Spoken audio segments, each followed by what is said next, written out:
منصوص عليها في دستوره ومنصوص عليها في وصية الخميني بأنه يجب أن يسيطروا على مسلمي العالم الإسلامي ونشر المذهب الجعفري الاثنى عشري الخاص فيهم في جميع أنحاء العالم الإسلامي.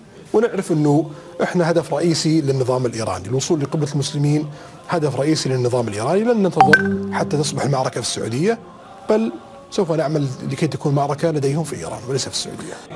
وأنتم على المجد التليل واجدادكم ابن الوليد وابو عبيدة والرشيد غنوا على اسوار النصر عمر عمر عمر عمر عمر عمر صبرا على الحرب الضروس والجنة الليلة عروس.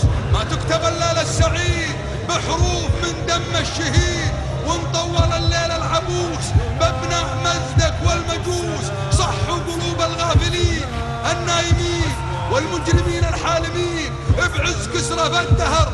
عمر عمر عمر عمر عمر عمر من حمص وادرب والشغور، من ريف درعا للثغور، للاذقية والحماة والرقة ودير الأسود، للرستن وشام العهود، والكل شبر في ثرى أرض الخلود. أرض الكرام الأنبياء والأصفياء، أرض الصحابة والملاحم والمديح، ومواعد نزول المسيح نادى الفخر واللي كسر قيد القهر. عمر عمر عمر عمر عمر عمر يا ليوث دجلة والفرات، ابن الرجال الخالدين وابن الحرائر والنساء المحصنات.